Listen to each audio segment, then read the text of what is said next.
प्रद्युम्न, अनिरुद्ध, संकर्षण और वासुदेव, ये चार नाम क्या हैं, कहाँ से आते हैं, इनका क्या रिलीजियस या फिलोसॉफिकल सिग्निफिकेंस है? क्या कारण है विंध्याचल पर्वत श्रृंखला पर आदिवासी जनसंख्या बहुत ज्यादा पाई जाती है? आप मुझे बता सकते हैं परमवीर चक्र और अशोक चक्र में क्या अंतर है? भारत की कौन सी फिल्म्स जो है इस टाइम अकेडमी अवार्ड्स के लिए नॉमिनेट हुई है? मुझे ये बताइए कि जो हम लोग प्लेन्स देखते हैं जनरली सफ़ेद रंग के होते हैं। अच्छा, क्या वजह है कि सफ़ेद रंग है उनका?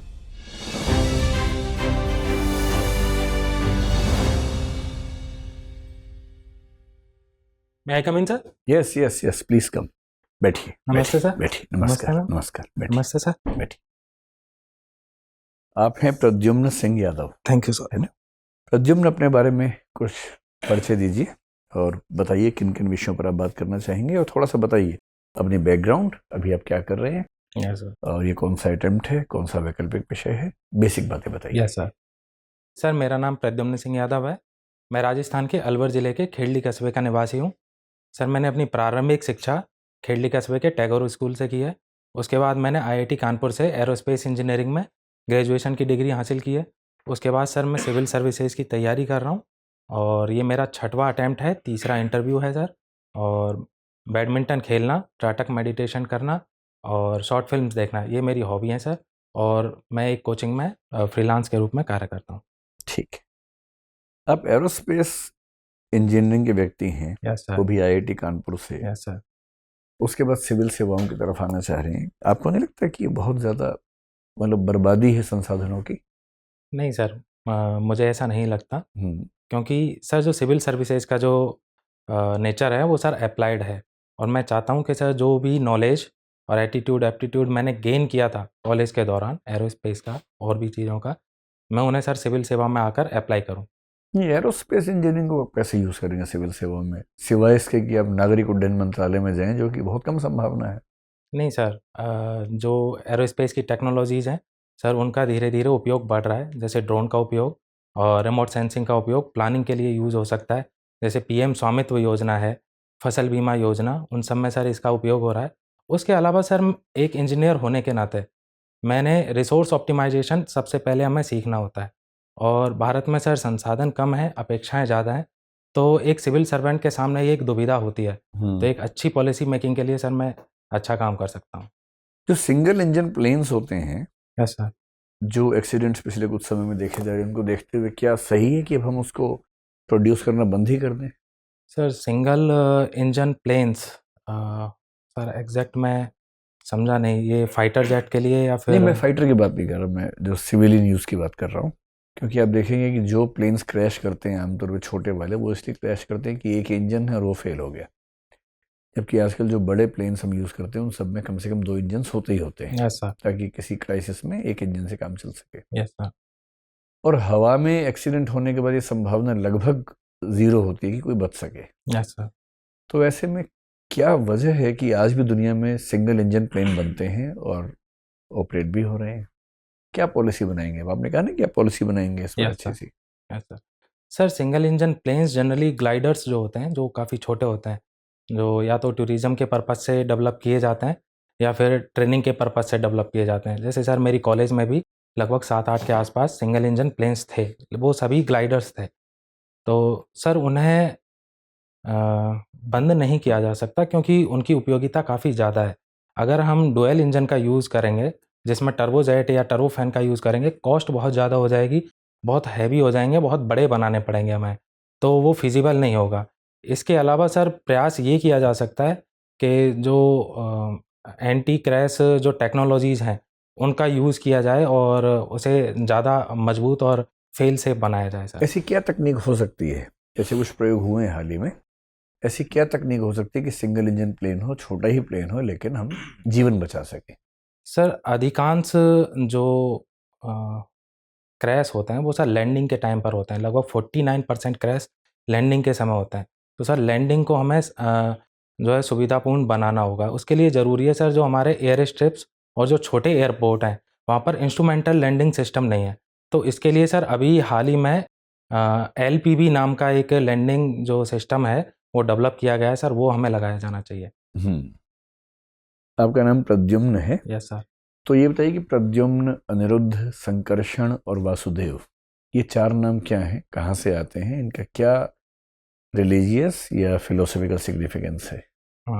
सर वासुदेव श्री कृष्ण को कहा जाता है। ये द्वापर युग के ये चारों जो पर्सनैलिटीज़ हैं ये द्वापर युग की हैं। और श्री कृष्ण के जो पुत्र थे उनका नाम था सर प्रद्युम्न, और प्रद्युम्न के पुत्र का नाम सर अनिरुद्ध था, और संकर्षण के बारे में सर मैं नहीं जानता। ठीक है, चलिए। आप मेडिटेशन करने वाले व्यक्ति हैं? Yes sir. कौन सा मेडिटेशन करते हैं? Sir त्राटक meditation. त्राटक, क्या खास बात है इस मेडिटेशन में? सर त्राटक मेडिटेशन में किसी एक वस्तु को या फिर मोमबत्ती की लौ को या फिर किसी भी एक पॉइंट को लगातार टकटकी लगाकर देखा जाता है बगैर पलकें झपकाए हुए, क्योंकि ऐसा माना जाता है कि हमारी आंखों के मूवमेंट से ही हमारे विचारों का मूवमेंट या विचारों का आना जाना जुड़ा होता है। तो जैसे जैसे सर हम आंखों का मूवमेंट कम करते हैं हमारे विचार भी कम होते होते एकाग्रचित्त होने की अवस्था में हम पहुंच जाते हैं। इसे त्राटक क्यों कहते हैं? सर त्राटक जहाँ तक मैंने पढ़ा है एक संस्कृत का शब्द है जिसका अर्थ होता है ग्लेयरिंग, मतलब टकटकी लगाकर देखना, उस ऐसा सर मैंने कहीं पढ़ा है। ठीक है, तो कभी ऐसा नहीं किया आपने कि एक ऐसा मेडिटेशन जिसमें आपको आंखों की ज़रूरत ही ना पड़े, देखने की ज़रूरत ही ना पड़े? सर विपासना मेडिटेशन है जो आंखें बंद करके और अपनी सांस पर ध्यान लगाया जाता है, उसमें वो एक मेडिटेशन है, लेकिन सर मैंने वो कभी किया नहीं। क्या लाभ होता है मेडिटेशन करने से? मुझे लगता है कि आजकल फैशन ज़्यादा है, कुछ होता तो है नहीं इससे खास? नहीं सर, इसके लाभ होते हैं और मैंने अपने जीवन में भी महसूस किया है। बताइए क्या लाभ आपको हुए जो बाकी लोगों को नहीं हो पा रहे?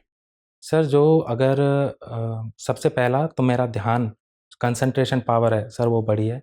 जैसे पहले मैं कोई भी एक्टिविटी करता था तो बहुत जल्दी फटीग आ जाता था, तो अभी जैसे मैं रनिंग करता हूँ सर, तो लगभग 32 किलोमीटर मैं कंटिन्यूस रनिंग कर पाया, इसी वजह से कि जो फटीग के जो विचार आते थे उनको मैं कंट्रोल कर पाया हूँ। उसके अलावा सर मैं अपना टाइम और एनर्जी चैनलाइज कर सकता हूँ मेडिटेशन के माध्यम से। त्राटक मेडिटेशन की सर एक अच्छी बात है, इंट्यूशन पावर को बढ़ाता है, और सर मुझे लगता है मेरी इंट्यूशन पावर इससे बढ़ी है। अच्छा, ठीक है सर। प्रद्युम्न आप भूगोल के विद्यार्थी हैं। Yes sir. तो ये बताएं कि विंध्याचल पर्वत और अरावली पर्वत में क्या संबंध है? सॉरी सर, मैं कोई बात नहीं। विंध्याचल पर्वत का शिखर, उच्चतम शिखर क्या है? I think sir, sorry sir मैं एग्जैक्ट याद नहीं मुझे। अरावली का उच्चतम शिखर गुरु शिखर। क्या है ऊंचाई उसकी? सर एग्जैक्ट मुझे याद नहीं है। अच्छा, और उसके अगर वनस्पति पे गौर करें, विंध्याचल के वनस्पति पर, तो क्या उसकी विशिष्टता दिखती है? सर विंध्याचल की वनस्पति को लगभग 2 हिस्सों में बांटा जा सकता है, क्योंकि जो 100 सेंटीमीटर की जो हमारी समवर्षा रेखा है वो विंध्याचल को 2 हिस्सों में बांटती है, पूर्वी विंध्याचल और पश्चिमी विंध्याचल।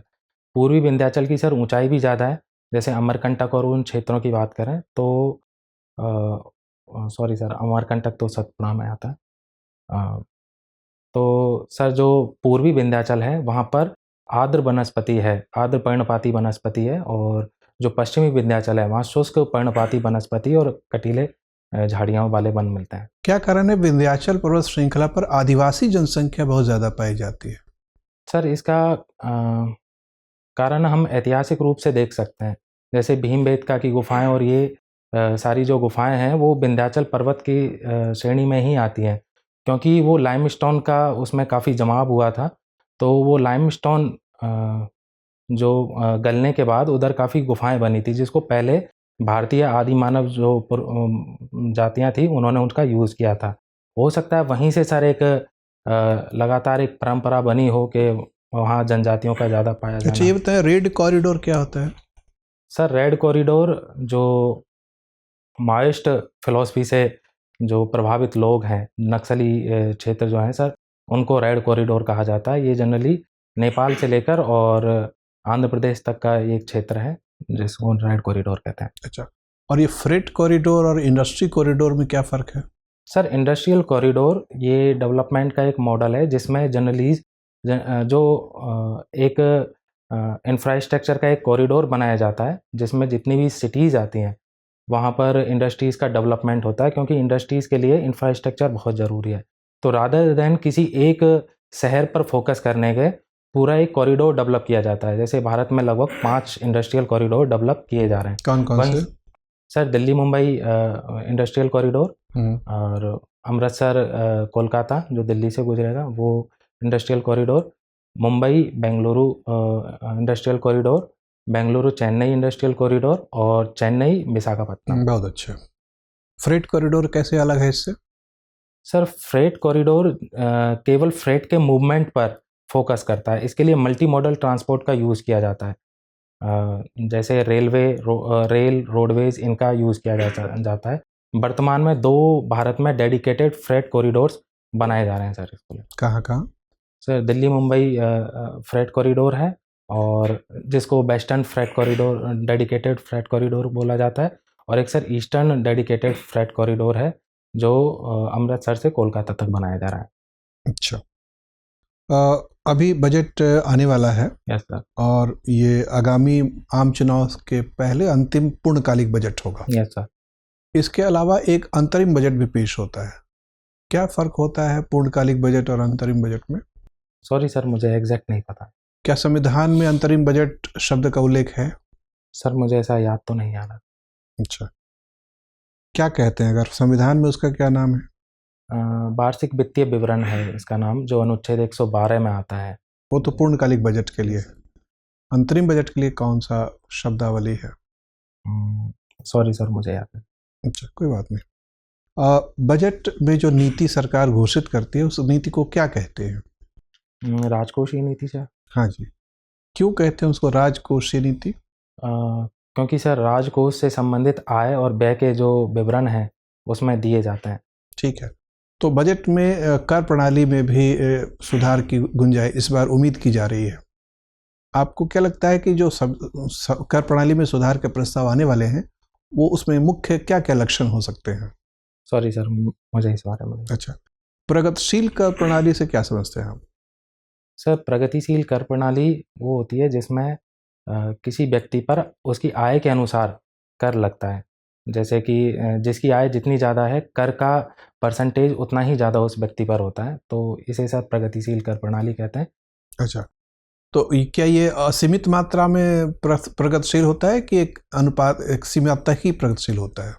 सर एक सीमा तक ही प्रगतिशील होता है। जनरली भारत में भी जो हाईएस्ट स्लैब है 30% की वो लगभग 10 लाख के आसपास है। उसके बाद लगभग स्टैटिक हो जाता है। तो हम कह सकते हैं कि 10 लाख से ऊपर वाले इस आमदनी के सभी व्यक्तियों के लिए आयकर प्रणाली अनुपातिक है, न कि प्रगतिशील, क्योंकि 10 लाख से ऊपर के सबके ऊपर 30% ही लगेगा। यह सर कहा जा सकता है। तो आपको लगता है कि ये इसमें सुधार करने की ज़रूरत है? क्या आय की विषमता का एक कारण यह भी है कि हमारी कर प्रणाली पूर्णतः प्रगतिशील नहीं है? डेफिनेटली सर, क्योंकि एक प्रगतिशील कर प्रणाली में इस स्लैब को थोड़ा और ऊपर किया जाना चाहिए। इसके अलावा सर हमारी जो कर प्रणाली है उसमें एक समस्या ये है कि सर जो प्रत्यक्ष कर है उसका अनुपात हालांकि ज़्यादा है प्रत्यक्ष कर से, लेकिन जो OECD देशों का है प्रत्यक्ष कर उतना नहीं है हमारा सर। अच्छा, भारत में प्रत्यक्ष कर शुरू कब हुआ? मतलब कितना पुराना ये व्यवहार है प्रत्यक्ष आयकर लगाना? सर मुझे जो याद आ रहा है वो वैदिक काल से मुझे याद आ रहा है। वैदिक काल में प्रत्यक्ष कर लगाया जाता था। क्या नाम था उस कर का? शायद सर बलि उसका नाम था। अच्छा, ऋग्वैदिक काल में था या उत्तर वैदिक काल में था? सर उत्तर वैदिक काल में। और ठीक है। बजट कब शुरू हुआ भारत में? सर मुझे एग्जैक्ट याद कोई बात नहीं, ठीक है, धन्यवाद। प्रद्युमन, आपने अपने डिटेल एप्लीकेशन फॉर्म में उल्लेख किया है कि आप दृष्टि द विज़न में इवैल्यूएटर के पद पर कार्यरत हैं। Yes sir. चलिए आप मुझे बता सकते हैं कि कितने प्रकार के दृष्टि दोष होते हैं? सर मुझे 2 याद आ रहे हैं। निकट दृष्टि दोष जिसमें दूर की वस्तुएं साफ नहीं दिखती हैं, और एक दूर दृष्टि दोष जिसमें पास की वस्तुएं साफ नहीं दिखती। ठीक है, दोनों में से कौन सी स्थिति में ऐसा होता है कि जो इमेज है वो रेटिना से पहले बन जाता है, और उस दोष को हम क्या कहते हैं, और उस दोष को करेक्ट करने के लिए कौन सा लेंस लगाया जाता है? सर इमेज का मुझे याद नहीं है, लेकिन ये याद है कि जो निकट दृष्टि दोष है जिसमें दूर की वस्तुएं नहीं दिखती उसके लिए सर अवतल लेंस का यूज़ किया जाता है। ठीक है, तो दूर की चीज़ें जब नहीं दिखाई देती हैं तो ये जो हम कहते हैं पावर जो होता है चश्मे का, यस सर। माइनस और प्लस, तो उसमें माइनस का लेंस होगा या प्लस का लेंस होगा? माइनस का लेंस होगा सर, अगर दूर की वस्तुएं नहीं दिख रही तो। और कैसे कैलकुलेट करते हैं? पावर कैसे कैलकुलेट करते हैं? किसी चश्मे का पावर आपको कैलकुलेट करना है तो कैसे कैलकुलेट करें? मान लिया माइनस तो आपने कह दिया कि नियर साइटेडनेस के लिए दूर की चीज़ें नहीं दिखाई देती, उसका पावर कैसे कैलकुलेट करते हैं? सॉरी सर, मुझे कोई नहीं- बात नहीं। अच्छा, चूंकि आपने मेंशन किया है कि आप दृष्टि द विजन में काम करते हैं, मुझे आप बता सकते हैं ट्रांसजेंडर कम्युनिटी को एम्पावर करने के लिए आपकी क्या दृष्टि है? आपका क्या विजन है? दृष्टि से संबंध विजन का ही है? बिल्कुल बिल्कुल आपका सर। क्या विजन है? सर सबसे पहले तो उन्हें अपने जो स्व पहचान है उसका अधिकार मिलना चाहिए कि वो अपने आप को किस रूप में स्वीकृत करना चाहते हैं, पुरुष महिला या उनके बीच में किस कॉम्बिनेशन में, तो ये उसका उन्हें होना चाहिए। उसके अलावा सर उन्हें सबसे इस समय जो सबसे ज़रूरी है वो ये है उनका खुद का कैपेसिटी डेवलपमेंट हो, जिसके लिए शिक्षा, स्वास्थ्य, कौशल उसमें बराबर के अवसर उन्हें मिलने चाहिए। इसके साथ ही सर उन्हें एक पॉजिटिव जो स्टेप ये हो सकता है उनके लिए आरक्षण की व्यवस्था की जाए और उनके खिलाफ होने वाले किसी भी प्रकार का जो उत्पीड़न है उसके प्रति सख्त कार्रवाई हो। ठीक है, बहुत ही कॉम्प्रिहेंसिव तरीके से आपने बताया। चलिए कुछ इंटरनल सिक्योरिटी के मुद्दों पे हम बात कर लेते हैं।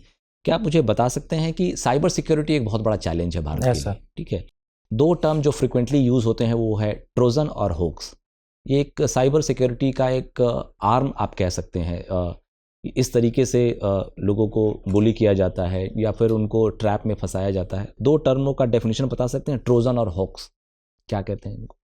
सर ट्रोजन वो मालवेयर होता है जिसे किसी सिस्टम में इंजेक्ट किया जाता है और वो सिस्टम में जाकर डिटेल्स और उस सिस्टम में जाकर उसको इन्फेक्ट करके उसकी डिटेल्स या उसको अपने कंट्रोल में ले लेता है एक्चुअली। नहीं, तो फिर वायरस क्या है, मालवेयर क्या है, स्पाईवेयर क्या है? आप तकनीकी पक्ष अगर समझते हैं ट्रोजन का तभी आप बताइए।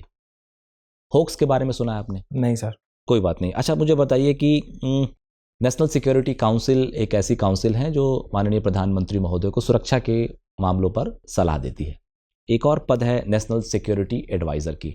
क्या आप बता सकते हैं दोनों में क्या अंतर है या दोनों समान है? सॉरी सर, मुझे नहीं। आपको नहीं पता। चलिए, समसामयिक विषयों में रुचि रखते हैं आप? Yes sir. अभी 23 जनवरी को एक विशेष दिन के रूप में भारत में मनाया गया है। Yes sir. किस दिन के रूप में मनाया गया है? सर इसे पराक्रम दिवस के रूप में मनाया जाता है। क्या खास है पराक्रम दिवस में? सर ये किसे समर्पित है? किस महापुरुष को यह दिन समर्पित है? ये हमारे स्वतंत्रता सेनानी सुभाष चंद्र बोस जी के ठीक है, बहुत बढ़िया। अच्छा, मुझे ये बताइए कि इसी से संबंधित एक घटना है कि अंडमान और निकोबार के कुछ 21 आइलैंड्स को परमवीर चक्र विजेताओं को समर्पित किया गया है। Yes, उनके sir. नाम। बहुत अच्छा कॉन्सेप्ट है ये। आप मुझे बता सकते हैं परमवीर चक्र और अशोक चक्र में क्या अंतर है? सॉरी सर, मुझे याद नहीं आ रहा। नहीं कर पाते। चलिए, मेरा अंतिम प्रश्न है आपसे, अभी करंट अफेयर्स से ही है। Yes sir. अभी 1-2 दिन पहले ही जगन्नाथ मंदिर को लेकर वहाँ के माननीय गवर्नर ने ये कहा है कि अब विदेशी सैलानियों के लिए भी यह खुल जाएगा। Yes sir. जबकि जो मुख्य द्वार है जगन्नाथ मंदिर का उड़ीसा में, उस पर लिखा हुआ है कि ओनली हिंदूज आर अलाउड। आप माननीय गवर्नर महोदय के इस निर्णय को किस तरीके से देखते हैं? सर मुझे लगता है कि ये एक पॉजिटिव स्टेप है। ये ना केवल इंक्लूजन को बढ़ाएगा, उसके साथ साथ ये एक जो सामाजिक सुधार का एक प्रगतिशील कदम मैं इसे मानता हूँ, क्योंकि मंदिर में सबका प्रवेश अलाउ होना चाहिए सर। तो मुझे मैं लगता मान है लूँ ऐसा कि है। आपका ये कहना है कि जब कल्चरल राइट्स और राइट टू इक्वालिटी के बीच में अगर संघर्ष की स्थिति है तो आप as an individual cultural right को ज़्यादा तरजीह नहीं देंगे, इक्वालिटी को ज़्यादा महत्व देंगे। सर मैं इस पर कोई प्रिंसिपल्ड स्टैंड नहीं ले सकता। ये केस टू केस बेसिस पर निर्धारित किया जाता है, क्योंकि दोनों ही फंडामेंटल राइट्स हैं हमारे कॉन्स्टिट्यूशन में, तो इस पर एक कोई प्रिंसिपल्ड स्टैंड नहीं लिया जा सकता। ठीक है, मैम पूछिए। प्रद्युम्न ज्योग्राफी के स्टूडेंट हैं आप। Yes ma'am. कोरल रीफ्स के बारे में सुना होगा। Yes ma'am. ये बताइए कि कोरल रीफ्स जो है पूरे विश्व में ईस्टर्न कोस्ट पे ज़्यादा क्यों पाए जाते हैं, या ईस्टर्न कोस्ट पे ही क्यों पाए जाते हैं? हाँ मैम, इसका कारण एक ये हो सकता है क्योंकि जो ईस्टर्न कोस्ट है वहाँ पर रिलेटिवली जो टेम्परेचर है वो ज़्यादा नहीं होता। जो उनका एक जो परमिसिबल लिमिट है लगभग 21 डिग्री के आसपास, तो उसके आसपास ही रहता है ईस्टर्न कोस्ट पर रादर देन वेस्टर्न कोस्ट के। क्या कारण है ईस्टर्न कोस्ट पे ये टेम्परेचर मेंटेन रहने का? मैम जो हमारी ओशियन करंट्स हैं उनकी वजह से यहाँ पर जो टेम्परेचर है वो मेंटेन रहता है। ओशियन करंट्स जनरली जो जिस रीजन में कोरल रीफ्स मिलती हैं उस रीजन में ओशियन करंट्स ईस्ट से वेस्ट की तरफ फ्लो करती हैं, तो वो हो सकता है एक कारण। इससे टेम्परेचर कैसे डिटरमिन हो रहा है कि वो ईस्ट से वेस्ट की तरफ अगर फ्लो कर रही हैं तो टेम्परेचर 21 डिग्री मेंटेन्ड है, ये कैसे एक्सप्लेन हो रहा है? मैम जो ओशियन का जो टेम्परेचर होता है, ओशियन सरफेस वाटर का जो टेम्परेचर है, अगर वो ईस्ट से वेस्ट की तरफ मूव करती हैं ओशियन करंट्स, तो जो वार्म वाटर है उसको ये लेकर जाएंगी ईस्टर्न वेस्टर्न साइड में। तो अगर ये वेस्टर्न साइड में लेकर जाती है, वेस्टर्न साइड ओशियन का, तो वो कॉन्टिनेंट का ईस्टर्न साइड हो जाएगा मैम। तो इसलिए वहाँ पर टेम्परेचर 21 डिग्री के अराउंड मेंटेन रहेगा। वहीं जो ओशियन का ईस्टर्न साइड है या फिर वेस्टर्न साइड हो जाता है कॉन्टिनेंट का, वहाँ पर टेम्परेचर 21 डिग्री से कम चला जाएगा, तो वहाँ पर कोरल रीफ्स मेंटेन नहीं हो सकता। यही लॉजिक अगर लगाएं तो फिर भारत में इसका उलट क्यों दिखता है? यहाँ पे कोरल रीफ्स वेस्टर्न कोस्ट पे हैं। मैम उसका एक मेजर रीज़न ये हो सकता है कि जो हमारा ईस्टर्न कोस्ट है उसका इमरजेंस हो रहा है धीरे धीरे, और उसके साथ साथ जो नदियां हैं वो काफ़ी ज़्यादा मात्रा में गाद लेकर आती हैं और डेल्टा का निर्माण। इमरजेंस हो रहा है ईस्टर्न कोस्ट का भारत यस में? मैम, इसे इमरजेंस कोस्ट लाइन बोला जाता है इसे। तो उसकी वजह से नदियाँ इमरजेंस होने की वजह से जो कोरल रीफ्स अगर ऊपर आती हैं तो वो मर जाती हैं, उसके साथ साथ नदियाँ काफ़ी मात्रा में गाद लेकर आती हैं, तो उसकी वजह से जो कोरल के पॉलिप्स होते हैं उनका छिद्र ब्लॉक हो जाता है। साथ ही साथ जो बे ऑफ बंगाल है उसका टेम्परेचर मैम अरब सागर से ज़्यादा होता है, तो इसकी वजह से एक नकारात्मक प्रभाव देखने को मिलता है। अच्छा, ठीक है। ये बताइए कि हाल ही में एस्ट्रोनॉमर्स जो हैं पूरे विश्व के, उन्होंने चिंता जताई है कि हमारी जो नाइट स्काई है वो बहुत पोल्यूटेड रहने लगी है। क्या इस विषय पे थोड़ी सी आप मेरे को जानकारी देंगे? क्या है ये कॉन्सेप्ट नाइट स्काई का और क्या पोल्यूशन हो रही है, क्यों ज़रूरी है नाइट स्काई?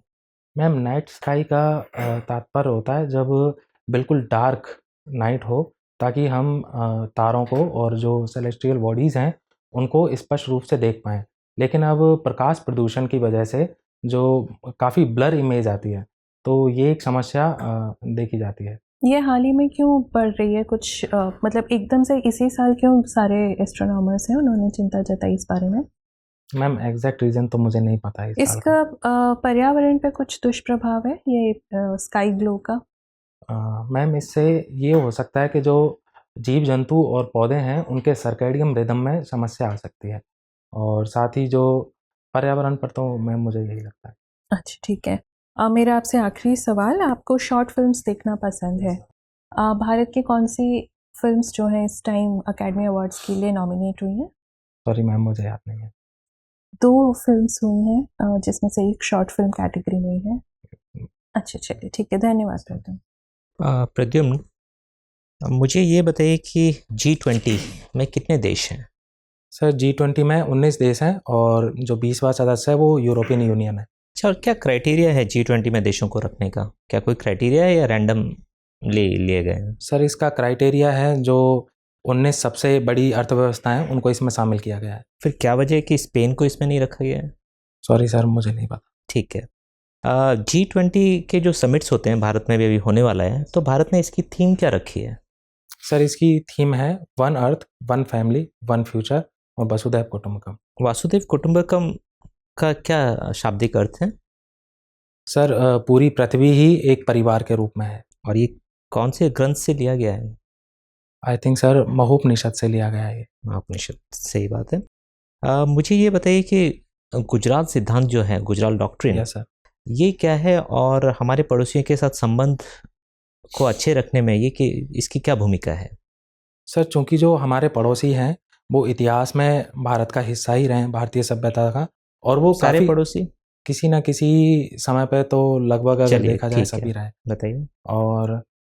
और वो काफ़ी छोटे हैं, अपने जो संसाधन कम हैं और उनकी आवश्यकताओं को देखते हुए ये गुजराल सिद्धांत लाया गया था, जिसमें कहा गया था कि हम अपने पड़ोसी देशों की मदद करेंगे बगैर ये एक्सपेक्ट किए कि वो बदले में हमें उतना ही। क्या ये सारे पड़ोसी देशों पर लागू होता है या किसी विशेष प्रकार के पड़ोसी देशों पर? चाइना और पाकिस्तान पे भी लागू है ये? सर इस बारे में मुझे नहीं पता। अच्छा, ये सिद्धांत किसने दिया है? ये हमारे पूर्व प्रधानमंत्री रह चुके आई के गुजराल ने दिया। जब वो प्रधानमंत्री थे तब दिया है या जब वो विदेश मंत्री थे? Sorry sir. चलिए, आपने एरोस्पेस इंजीनियरिंग की है। Yes sir. मुझे ये बताइए कि जो हम लोग प्लेन्स देखते हैं जनरली सफ़ेद रंग के होते हैं, यस सर। क्या वजह है कि सफ़ेद रंग है उनका? सर जो हमारे सिविलियन एयरक्राफ्ट होते हैं वो जनरली सफ़ेद रंग के होते हैं, क्योंकि उसका कारण ये सफ़ेद रंग सूर्य के प्रकाश का रिफ्लेक्टर होता है। तो इसकी वजह से जो बॉडी है वो गर्म नहीं हो पाती एरोप्लेन्स की, क्योंकि बॉडी गर्म होने के बाद एनर्जी एफिशिएंसी एक रीज़न है। अच्छा, अभी हाल ही में देखा गया है कि कई सारे प्लेन्स में इंसिडेंट्स हुए हैं। Yes sir. जिसमें कि पैसेंजर्स ने मिसबिहेव किया है या इस तरीके की दुर्व्यवहार की घटनाएं सामने आई हैं, तो इस पे कौन एक्शन लेता है, कौन सी बॉडी है? सर इस पर जो प्राइमरी जो बॉडी है वो DGCA है, directorate general of civil aviation. Sir उसका ये कार्य है।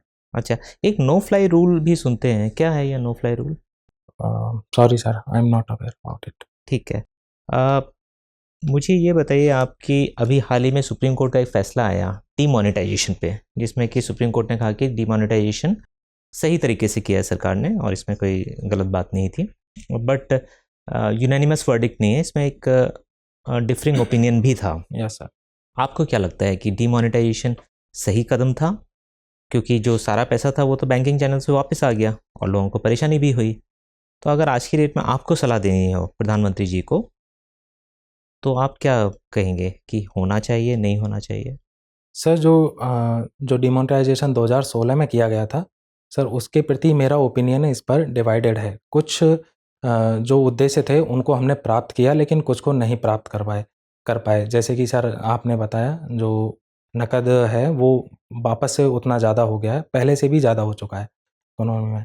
और सर अगर मुझे जो RBI एक्ट का अधिनियम का 26(2) जो क्लॉज है वो सर RBI गवर्नर को ये पावर देता है कि वो उन्हें इसकी डिमोनेटाइजेशन करने की सलाह दे। तो अगर मैं इस स्थिति में होता तो सर क्या सलाह देंगे, करेंगे या नहीं करवाएंगे? सर मैं इसे एकदम से बंद करने के बजाय जो कोई और उपाय है, मैं कोई अन्य उपाय जो हो सकते हैं उन पर ज़्यादा बल देता। और अगर राष्ट्रीय सुरक्षा और एकता अखंडता के लिए बहुत ज़रूरी है ये करना, तो डेफिनेटली सर मैं। धन्यवाद प्रद्युम्न। प्रद्युम्न ये बताइए, एरोनॉटिक्स के हिसाब से कुछ दिन पहले मैंने एक बात पढ़ी कहीं कि शायद अगले 2-3 साल में एक ऐसी फ्लाइट शुरू होने वाली है जिसमें दिल्ली से न्यूयॉर्क की जो यात्रा है, जो अभी करीब 15 घंटे में होती है, वो 15 मिनट में हो जाएगी। क्या तकनीक हो सकती है इसके पीछे? इमेजिन कीजिए, शायद 3 साल के अंदर वो शुरू हो जाएगा, 15 मिनट, आधा घंटा मैक्सिमम। सर 2 टेक्निक हो सकती हैं इसके पीछे। पहला सुपरसोनिक जेट एयरक्राफ्ट हो सकते हैं, उससे 15 मिनट में आ जाएंगे न्यूयॉर्क से दिल्ली तक। हालांकि चांसेस कम हैं सर इसके 15 मिनट में। स्पीड जानते होंगे ना, कितनी स्पीड होती है उस प्लेन की, कितनी स्पीड होगी उसकी? सर अगर हाइपरसोनिक पर जाएं तो 15 मिनट शायद हो सकता है। अच्छा ठीक है। और दूसरा ये हो सकता है कि सर हम वर्टिकल टेक ऑफ करके एटमॉस्फेयर से बाहर जाएं और फिर एटमॉस्फेयर में री एंट्री करके न्यूयॉर्क पहुंचाएं। ये 2 हाँ, यही दूसरे वाली संभावना पर काम चल रहा है। तो ये कितनी व्यावहारिक लगती है आपको कि हम रॉकेट को यूज़ करके एनवायरनमेंट के बाहर निकलें और एक ट्रायंगुलर तरीके से सीधे न्यूयॉर्क में लैंड करें और 15 मिनट में ही पूरी दुनिया कवर कर सकें? ये व्यावहारिक है या केवल एक सैद्धांतिक बात है? सर एलोन मस्क इस पे काम कर रहे हैं इस समय। यस सर ये सिद्धांत से आगे बढ़ चुकी है ये बात, क्योंकि जो अभी हमारे कुछ बिलियनियर्स थे उन्होंने लगभग 1-2 साल पहले स्पेस टूरिज्म किया था, सेम इसी प्रिंसिपल पर। हालांकि वो जिस प्लेस से गए उसी प्लेस पर वापस आए, लेकिन प्लेस को चेंज किया जा सकता है सर। ये बहुत बढ़िया। आखिरी सवाल ये बताइए, भूगोल विषय के विद्यार्थी हैं और भूगोल के बारे में एक कथन मैंने खूब सुना है कि भूगोल वो विषय है जो आर्ट्स रहा नहीं और साइंस हो नहीं पाया। क्या भाव है इस कथन का और इसमें आपकी सहमति असहमति क्या है इस कथन से? सर ये एक डायकोटोमी है जो लगभग ग्रीक सिविलाइजेशन के टाइम से ही चल रही है ज्योग्राफी को लेकर, कि क्या ज्योग्राफी प्योरली साइंस है या पूरी तरह से ह्यूमैनिटीज़ का विषय है। क्योंकि इसके कुछ सेक्शन, जैसे अगर फिजिकल ज्योग्राफी को देखा जाए सर, तो उसमें साइंस के सारे तत्व देखने को मिलते हैं, उसमें सारे और सर अगर मानव भूगोल को देखा जाए, ह्यूमन ज्योग्राफी, तो उसमें ह्यूमन रोल जो है वो ज़्यादा प्रभावी देखने को मिलता है। जैसे इकोनॉमिक्स के डिसीजन लेना या कृषि किस तरह की करनी है, वो पूरी तरह से एक व्यक्ति इकोनॉमिक मैन के रूप में डिसीजन नहीं लेता। कई बार उसका जो सोशल बैकग्राउंड क्या है उसके आधार पर भी वो निर्णय लेता है। तो यहाँ पर जो वैल्यूज़ हैं, जो फिलॉसफीज़ हैं, जो आइडियोलॉजीज़ हैं, उनका प्रभाव सर ज़्यादा देखने को मिलता है। लेकिन फिजिकल ज्योग्राफी में भी क्या वो प्रिडिक्टेबिलिटी है जो साइंस में होती है? और यदि नहीं है तो क्या संभावना है कि निकट भविष्य में हो पाएगी? सर फिजिकल ज्योग्राफी अगर देखा जाए तो पूरी तरह से साइंस है। हालांकि हम सारे, फॉर एग्जांपल सर, मॉनसून पूरी तरह से साइंस है सर। ऐसा लेकिन जीआईएस कब इसको तक बन जाएगा जिसके बेस पर आप प्रिडिक्ट कर पाएंगे मानसून या किसी भी चीज़ को पूरी तरह से? सर मुझे लगता है इसमें अभी काफ़ी टाइम लगेगा। लगभग अगर मैं मानूँ तो लगभग 30-40 साल तो सर और लगने होंगे।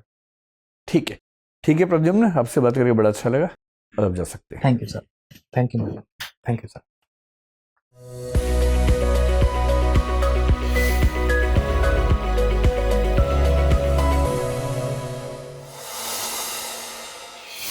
May I come in, sir? Yes yes yes, आइए प्रद्युम्न, आइए, बैठिए बैठिए। ये कौन सा अटेम्प्ट है आपका?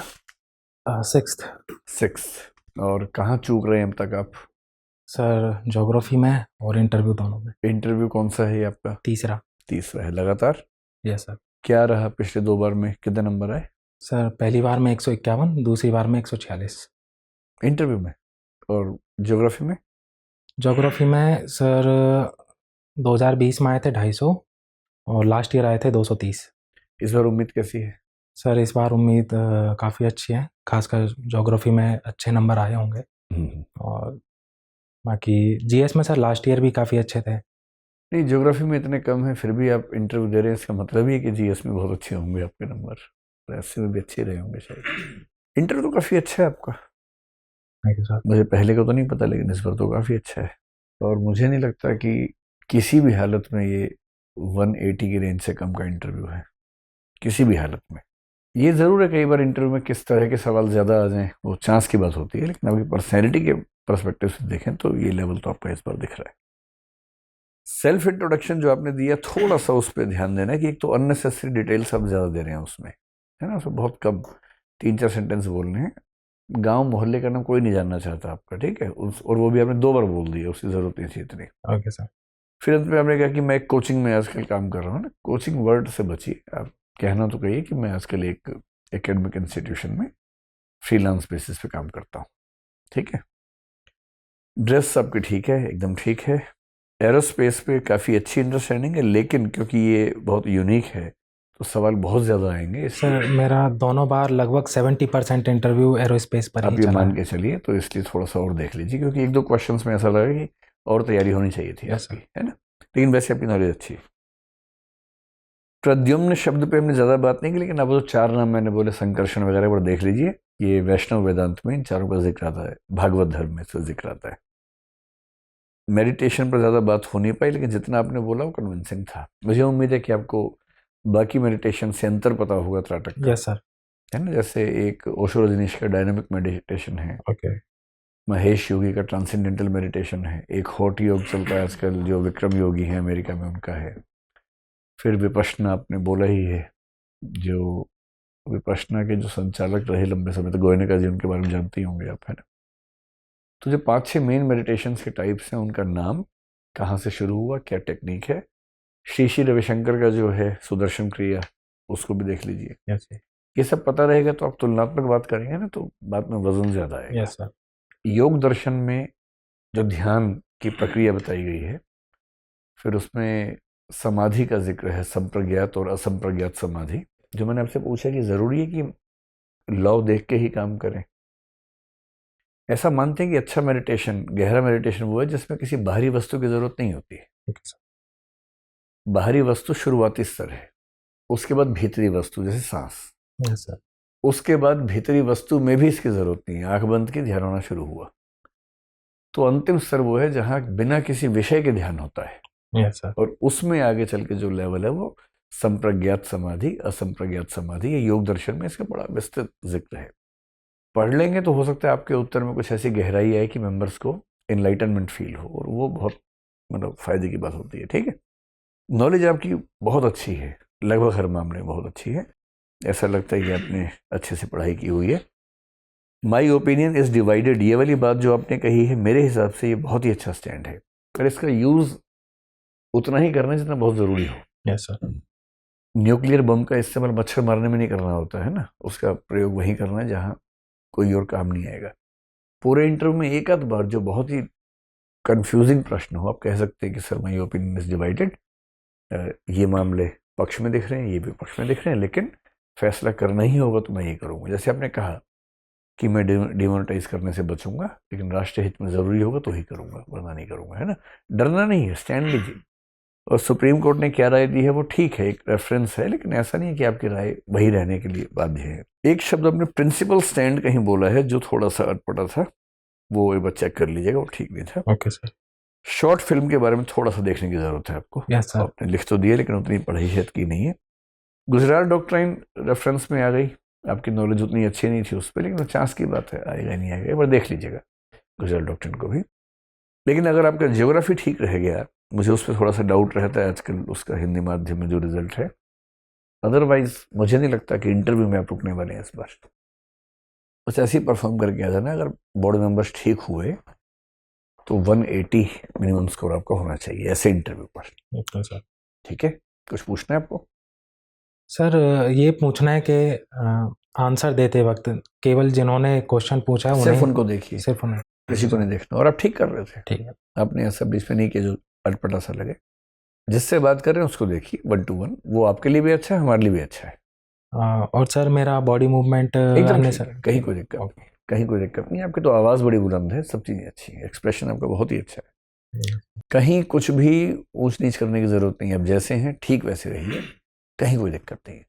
शुरुआत में थोड़ा सा ऐसा लगा कि आप कहीं कहीं नर्वस हो रहे हैं, लेकिन बाद में आपने फिर जिसको बोलते हैं समा बांध देना, वो कर दिया। वैसे ही करना है वहाँ जाके भी।